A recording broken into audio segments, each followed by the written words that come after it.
नमस्कार दोस्तों, कैसे हैं आप सभी। इतिहास के सेगमेंट में 50 राजाओं के बारे में आप लोगों को विस्तार पूर्वक सभी राजाओं के बारे में मैं आप लोगों को जो कंटेंट है यूपीएससी के लिए इंपॉर्टेंट बताऊंगा। आज हम लोग ये पहला क्लास है हम लोगों का, जो भी बच्चे फाउंडेशन में है, एनसीईआरटी में है, उनके लिए बहुत इंपॉर्टेंट क्लास है। ये अपलोड कर दिया गया है, आप लोग देखिए, अच्छा लगता है तो इसे लाइक करेंगे, शेयर करेंगे और चैनल को सब्सक्राइब करेंगे। चलिए आज जानेंगे इतिहास में जो अशोक हैं उन्हें महान क्यों कहा जाता है, उनकी क्या नीतियां रही, क्या वे एक क्रूर शासक थे या फिर उनका हृदय परिवर्तन हुआ था। तो चलिए एक बार आप लोगों का विद्याश्री एकेडमी में फिर से स्वागत करता हूं। आज हम लोग इस वीडियो में जो पॉइंट्स जानेंगे उसका सबसे पहले मैंने विवरण रखा है, जिसमें कुल 6 बिंदुओं पे चर्चा होगा क्लास में। सम्राट अशोक का जीवन परिचय, सबसे पहले इसे जानेंगे। सम्राट अशोक का जीवन और शासन, और उसके बाद अशोक की प्रमुख उपलब्धियां क्या रही। ठीक है, सम्राट अशोक के अभिलेखों का संपूर्ण विवरण आपको ये पीडीएफ, ये नोट्स मिल जाएगा। यहां पे हमारा नंबर दिया गया है, इस पे आप मैसेज कीजिएगा, मैं ये पीडीएफ आप लोगों को फॉरवर्ड कर दूंगा। अभिलेखों का वर्गीकरण और कुछ विशेष महत्वपूर्ण अभिलेख जहां से यूपीएससी अक्सर सवाल पूछ लेता है। ठीक है, तो आइए सबसे पहला जो टॉपिक है सम्राट अशोक का जीवन परिचय, उसके बारे में हम लोग शॉर्ट में पहले देखते हैं, जिसमें कि उनकी माता का नाम, उनके पिता का नाम या फिर उनका जन्म स्थान, जन्म, ये तमाम चीजें हम लोग समझते हैं। तो स्टार्ट करते हैं आज के वीडियो को। सबसे पहले सम्राट अशोक के जीवन का परिचय, पूरा नाम अशोक मौर्य। ठीक है, मौर्य जो है ये आप नाम से ही पकड़ रहे होंगे कि ये मौर्य साम्राज्य के एक प्रमुख शासक हैं। ठीक है, मौर्य साम्राज्य के ये एक प्रमुख शासक हैं और मौर्य का मतलब होता है मयूर। ठीक है, यानी कि मोर। इनका जन्म 304 ईसा पूर्व अनुमानित है ये हुआ है, और कहां पर, तो वर्तमान पटना, जो कि पाटलिपुत्र के नाम से फेमस था उस समय, बिहार राज्य में। ठीक है, पिता के नाम की बात की जाए तो सम्राट बिंदुसार, और बिंदुसार के पिता के नाम की बात की जाए तो चंद्रगुप्त मौर्य, जिन्हें चाणक्य के द्वारा क्या किया गया था, ट्रेंड किया गया था, और उन्होंने घनानंद को हराया था और सत्ता हासिल की थी। माता का नाम किया, यहां पे जो है नाम अगर देखा जाए तो सुभद्रांगी या फिर रानी धर्मा, ये दो नाम आप याद रख सकते हैं। वंश की बात की जाए, मौर्य वंश, जो कि मैंने आप लोगों को बताया मौर्य साम्राज्य से संबंधित है, तो मौर्य वंश के ये शासक है। इनका राज्याभिषेक का तिथि आप लोग याद रखिएगा, जैसे इनके द्वारा किया गया कलिंग का युद्ध और इनका राज्याभिषेक, ये बहुत इंपॉर्टेंट है, इतिहास में पूछ लिया जाता है। इनका राज्याभिषेक हो रहा है 268 ईसा पूर्व में। राज्य काल की बात की जाए तो 268 से 232 ईसा पूर्व। ठीक है, यानी कि लगभग अगर बात की जाए कि ये कितने वर्ष गद्दी पर बैठे, तो इधर आप पकड़ लें 68 है, इधर 32 है, यानी कि लगभग 36 ईयर इन्होंने, है ना, कुल राज किया मौर्य साम्राज्य। ठीक है, 36 ईयर। अब इनकी पत्नी कारुवाकी, असंधिमित्रा और देवी, ये 3 इनकी पत्नी हैं, जिसे आपको याद रखना है इनका नाम। माता का नाम सुभद्रांगी और रानी धर्मा, दो नाम, माता एक ही है। ठीक है, उन्हीं का नाम क्या है, अलग अलग नाम है। संतान की बात की जाए तो संतान में महेंद्र है, संघमित्रा है, तिवाला है और कुणाल है। मृत्यु की बात की जाए तो 232 ईसा पूर्व में इनकी मृत्यु हो रही है। ठीक है, तो ये इनका जीवन परिचय से संबंधित पॉइंट था, जो कि बहुत इंपॉर्टेंट है। अब हम लोग इसमें बात करेंगे सम्राट अशोक के जीवन और उसका शासन क्या रहा। सबसे पहले प्रारंभिक जीवन उनका क्या रहा, फिर राजा बनने की कहानी, और कलिंग युद्ध और धम्म की ओर इनका जो रुझान रहा। देखिए, महान इनको इसीलिए कहा जाता है क्योंकि धर्म के ऊपर, ठीक है, जो बौद्ध धर्म है उनके ऊपर इन्होंने अपनी एक जो है नीति स्पष्ट किए, अभिलेखों के माध्यम से पूरे साम्राज्य में इस धर्म की नीति को उन्होंने प्रसारित किया। तो सम्राट अशोक जो है मौर्य वंश के प्रसिद्ध शासक हैं, और उनका जन्म आपको मैंने बताया 304 ईसा पूर्व में हो रहा है, और बिंदुसार के ये पुत्र हैं, और इनकी माता का नाम जो है वो धर्मा है। अशोक बचपन से ही बुद्धिमान, साहसी और योद्धा प्रवृत्ति के थे। राजा बनने की कहानी की अगर बात की जाए तो बिंदुसार की मृत्यु के बाद अशोक और उनके भाइयों में सिंहासन के लिए संघर्ष हुआ। माना जाता है कि अशोक ने अपने 99 भाइयों की हत्या करके, ठीक है, उन्हें हराकर गद्दी को प्राप्त किया। ठीक है, तो कहा जाता है कि अशोक ने अपने भाइयों को हराकर 268 ईसा पूर्व में मौर्य साम्राज्य का सिंहासन प्राप्त किया। ठीक है, कलिंग युद्ध के बाद उनका हृदय परिवर्तित होता है, क्योंकि माना जाता है कि कलिंग युद्ध की जो घटना हुई थी, जो 261 ईसा पूर्व में हुई थी, तो इसमें इस युद्ध में उन्होंने जो महिलाओं का विलाप देखा, ठीक है, जो युद्ध में सैनिक मारे गए, उनका जो उनकी पत्नियां थी, उनका विलाप को देखने के बाद इनका हृदय का परिवर्तन होता है और ये धर्म की नीति को अपनाते हैं। ठीक है, तो ये इनका जो प्रारंभिक जीवन और शासन है, यानी कि शासन की बागडोर इन्होंने कैसे संभाली, उसके बारे में देखो। जो बच्चे यूपीएससी की तैयारी कर रहे हैं, ठीक है, जो 11 में है या 12 का क्लास उनका कंप्लीट हो गया, इवन मैट्रिक में भी है, ठीक है, उनके लिए एनसीईआरटी रामबाण है। सारा सब्जेक्ट पढ़ाया जा रहा है विद्याश्री लर्निंग ऐप पे, केवल 999 रुपया में। ठीक है, मात्र 999 रुपया में आपको ये बैच मिलेगा, जो कि 1 ईयर का बैच है और इसमें बहुत डिटेल में आप लोगों को चीजें बताई जाएंगी।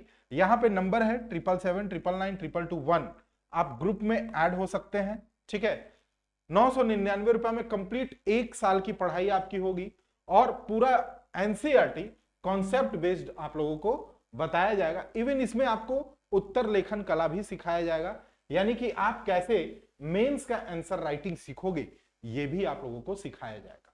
ठीक है, अब बौद्ध धर्म की ओर झुकाव। अशोक के धर्म एडिक्ट्स यानी शिलालेख और अभिलेख, प्रशासन और नीति, मृत्यु और विरासत, इसके बारे में हम लोग जानेंगे। पूरा क्लास को डिटेल में देखिएगा।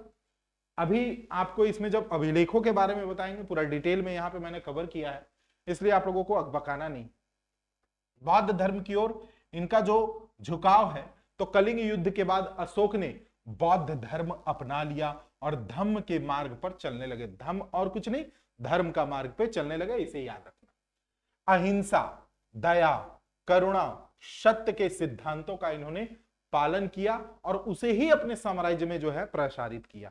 वैसे भी बौद्ध धर्म का ये कोर कॉन्सेप्ट है, सत्य, अहिंसा, करुणा, दया, भेदभाव मुक्त धर्म। ठीक है, उन्होंने बौद्ध भिक्षुओं को विदेशों में बौद्ध धर्म के प्रचार के लिए भेजा था, जिनमें उनके पुत्र महेंद्र और पुत्री संघमित्रा श्रीलंका गई थी। ठीक है, तो याद रखना, अगर पूछता है कि अशोक के कौन से पुत्र या पुत्रियां जो है या फिर पुत्री श्रीलंका गए थे धर्म के प्रचार के लिए, तो महेंद्र और संघमित्रा, दो इंपॉर्टेंट है, याद रखिएगा। अशोक के शिलालेख और अभिलेख की बात की जाए तो पत्थरों और मतलब स्तंभों पर जो पत्थर होता था उसे कटिंग करके स्तंभ के रूप में, ठीक है, एक पिलर के रूप में खड़ा किया जाता था और उसमें अभिलेख खुदवाए जाते थे और अशोक के जो नीति थे, धर्म के नीति थे, उसको उसमें खुदवाया जाता था। ठीक है, प्रमुख स्थान की बात की जाए इन अभिलेखों के तो सांची, सारनाथ, लौरिया, नंदनगढ़, ये सब इंपॉर्टेंट नाम है जो अभी आगे आप लोग पढ़िएगा। ठीक है, ये संक्षिप्तीकरण है, अभी शॉर्ट में आप लोगों को बता रहे हैं। जब अभिलेख, अशोक मतलब अभिलेख, ठीक है, उनके अभिलेखों को आपको पढ़ना पड़ेगा। प्रशासन और नीति, एक केंद्रीकृत प्रशासन प्रणाली जो है इनके राज्यकाल में चला और न्यायप्रियता और प्रजा की भलाई को इन्होंने प्राथमिकता पे रखा, क्योंकि धर्म की नीति इन्होंने जब लागू की तो उसमें प्रजा पे जो है सर्वोच्च इनका बल था कि उनको मतलब सर्वजन सुखाय वाली स्थिति, यानी कि उनको सुख जो है वो प्राप्त हो। मृत्यु की बात की जाए तो 232 ईसा पूर्व में इनकी मृत्यु होती है और इनके मृत्यु के बाद मौर्य साम्राज्य कमजोर होने लगा। हालांकि इनका शासनकाल भारतीय इतिहास में इन्हें महान अशोक के नाम पे याद रखता है। ठीक है, और स्वर्णिम युग के रूप में माना जाता है। वैसे गुप्त काल को प्राचीन भारत का, प्राचीन भारतीय इतिहास का स्वर्ण युग माना जाता है, लेकिन मौर्य काल में अगर देखा जाए तो अशोक का जो कार्यकाल है उसको स्वर्णिम युग के रूप में देखा जाता है।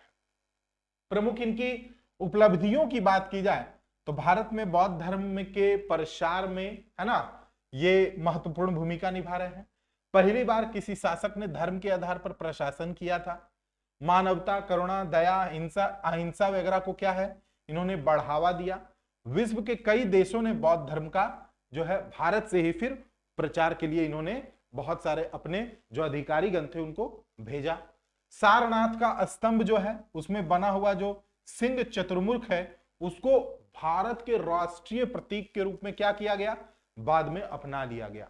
सम्राट अशोक को चक्रवर्ती सम्राट भी कहा जाता है और वे भारतीय इतिहास में सबसे महान शासकों में से एक माने जाते हैं। अब यहां तक तो इनकी ये कहानी थी, लेकिन यहां से आप लोग अब देखेंगे इनके राजकीय अभिलेख, लघु शिलालेख और स्तंभ अभिलेख। स्तंभ अभिलेख कहने का मतलब है कि जिसका साइज जो है पिलर के जैसा था। लघु शिलालेख जो चरखुट स्वरूप में थे यानी कि चौकोर थे, और राजकीय शिलालेख जो बनता था वो अलग अलग डिजाइन का बनता था। ठीक है, अलग अलग डिजाइन का बनता था।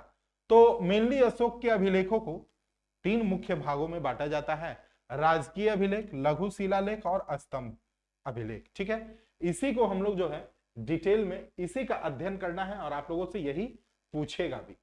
तो सबसे पहला जो इनका शिलालेख है, ठीक है, कुल 14 शिलालेख में 14 जो शिलालेख हैं 1 से लेकर 14 तक, उनकी अपनी अपनी महत्वपूर्ण जो है वो स्थिति है। जैसे शिलालेख संख्या 1 की बात की जाए, ठीक है, तो इसमें क्या था, सिंपल समझना, नीति और प्रशासनिक सुधार, नैतिक मूल्यों का उल्लेख किया गया था। तो जो शिलालेख है 1 नंबर का, उसमें पशु हत्या और बलि पर रोक लगाने की बात की गई।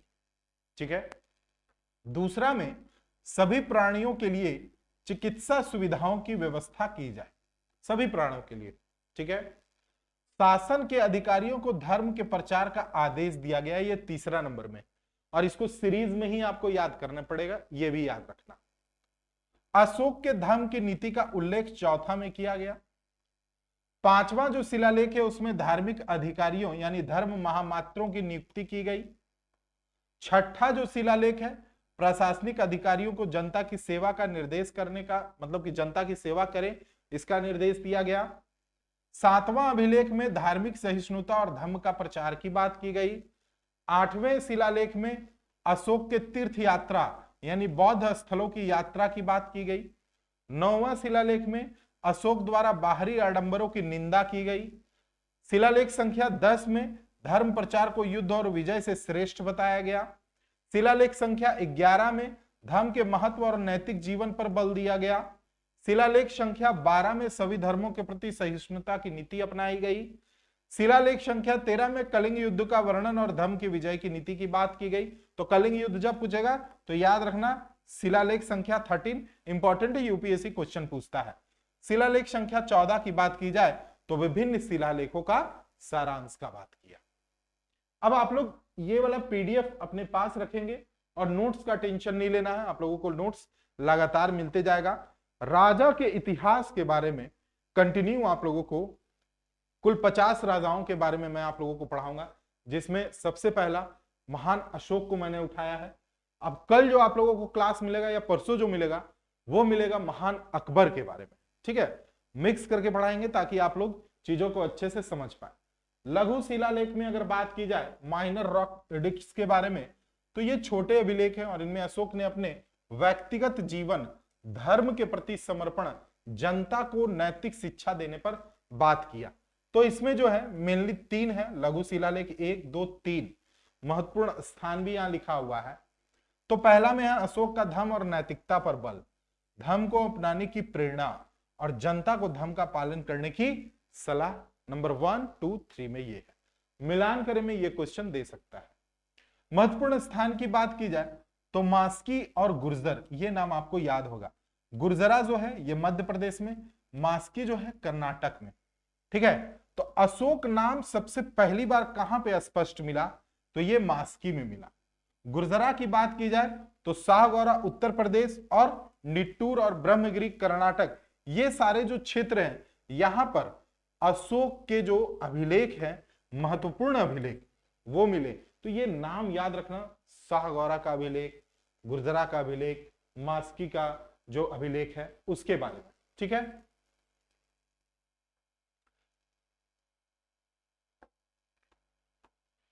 कोई बात नहीं है, यहाँ पे थोड़ा सा लगता है कि ये स्टॉप कर गया। अब स्तंभ अभिलेख यानी पिलर एडिक्ट्स के बारे में, ये इंपॉर्टेंट है। ये क्या है? तो इसमें भी कुल 7 अभिलेख के बारे में बात किया जाता है, स्तंभ अभिलेख के बारे में। और इसमें क्या है मेनली, तो इस अभिलेख में धर्म की व्याख्या, नैतिकता की शिक्षा, धार्मिक सहिष्णुता, प्रशासनिक आदेश, ये सब शामिल है। तो आप लोग इसे आराम से देखिए, यहाँ पे लिखा हुआ है। जैसे पहला में राजा के धर्म के पालन की नीति थी, पूरा सभी धर्मों के प्रति सहिष्णुता 2 में था, यानी कि स्तंभ अभिलेख 2 में। तीसरा में धर्म का पालन का महत्व था। चौथा में जनता के कल्याण के लिए राजा का कर्तव्य। पांचवा में धर्म महामात्रों की नियुक्ति। छठा में प्रशासनिक अधिकारियों को आदेश। सातवां में धर्म विजय की नीति। तो सवाल ये नहीं है कि आपको इतना याद करना है, सवाल ये है कि अशोक के द्वारा जो ये इतने सारे नियम स्तंभों में खुदवाए गए, पत्थरों पर खुदवाए गए, चट्टानों पर, ये अपने समय का एक मतलब कहिए कि बहुत ही आश्चर्यजनक कृति है। ये किसी भी राजा के द्वारा इस तरह का कार्य किया जा रहा है। तो सारनाथ उत्तर प्रदेश, लौलिया नंदरगढ़ कहां पे है? बिहार में। रामपुरवा बिहार में। दिल्ली का टोपरा, मेरठ, प्रयागराज आदि में यहाँ पे जो इसके स्तंभ लेख हैं वो देखने को मिले हैं। ठीक है, यह प्रमुख स्थान है। कुछ महत्वपूर्ण अगर अभिलेखों की बात की जाए तो उसमें शामिल है रुम्मणदेही का शिलालेख जो कि नेपाल में है, और इसमें उल्लेख है कि अशोक ने भगवान बुद्ध के जन्म स्थान लुम्बिनी की यात्रा की। तो रुम्मणदेही यात्रा से संबंधित है। ठीक है, और अशोक ने इन स्थानों पर टैक्स को फ्री कर दिया। ब्रह्मगिरी मास्की शिलालेख, इसमें आपको सबसे पहली बार देवा नाम प्रिय अशोक का नाम स्पष्ट रूप से देखने को मिलता है। ठीक है, शहबाजगढ़ी और मानसेहरा जो कि पाकिस्तान में है, वहां से जो मिला है शिलालेख संस्कृत और खरोष्ठी लिपि में लिखे गए। तो आपसे ये क्वेश्चन जो है झारखंड में एक बार पूछा गया था जेपीएससी में। ठीक है, तो ये इंपॉर्टेंट है। अभिलेखों की भाषा और लिपि की बात की जाए तो ब्राह्मी लिपि, खरोष्ठी लिपि, अरामाइक लिपि, ग्रीक लिपि, ये इंपॉर्टेंट है। बहुत बार भाषा और लिपि भी पूछ लेता है। ठीक है, तो ब्राह्मी लिपि, अधिकांश भारतीय अभिलेख इसी लिपि में है। पाकिस्तान और अफगानिस्तान, ये जो अफगानिस्तान क्षेत्र है उसमें खरोष्ठी लिपि में मिलेगा। और ग्रीक और अरामाइक जो है अशोक के कुछ अभिलेख जो पश्चिम क्षेत्र में थे उसमें पाए जाते हैं। कौन से भाषा में? तो ग्रीक और अरामाइक। अब देखिए आप सभी को क्या करना है, ये कंप्लीट जो पीडीएफ है, निष्कर्ष भी इसमें दिया हुआ है, इस कंप्लीट पीडीएफ को आपको अगर आप चाहते हैं कि खुद से नोट्स बनाए तो आप इस पीडीएफ का सहायता ले सकते हैं। मैं आप लोगों को सेंड कर दूंगा, ग्रुप में इसे पोस्ट कर दूंगा।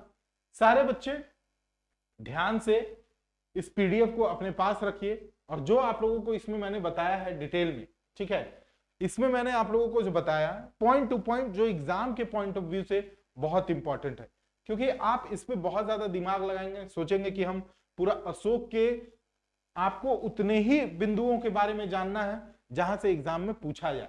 अब देखो जैसे यहां पर तुम्हें जानने वाली बात क्या है, जो ये 7 पिलर है इसमें क्या क्या लिखा गया इसके बारे में। फिर अगर हम बात करें कि ये टोटल जो 14, ठीक है, जो टोटल शिलालेख संख्या 14 है, इसमें क्या क्या चीजें हैं इसके बारे में आप लोगों को जानना चाहिए। तो अब जान के क्या है इसमें कि वही 14 कुल शिलालेख है, सब में अलग अलग बात किया गया है। तो सब में अलग अलग बात किया गया है, तो कैसे याद करेंगे? तो पहला में पशु हत्या और बलि पर जो है रोक की बात की गई है ना, आपसे बीच से पूछ लेगा। 7वां किस चीज के लिए है? तो याद करने का बहुत सिंपल ट्रिक है, जैसे यहाँ 7 है तो सहिष्णुता है, ठीक है। अब यहाँ पे 8 है तो तीर्थ है। तो ऐसे आपको मिला के आपको याद करना पड़ेगा। मुझे पता है बच्चों को याद करने में बहुत दिक्कत होती है, लेकिन आप 1-2 बार इसे अच्छे से स्टडी करेंगे तो आपसे ये हो जाएगा। ठीक है, मिलते हैं हम लोग अगले वीडियो में। Thank you.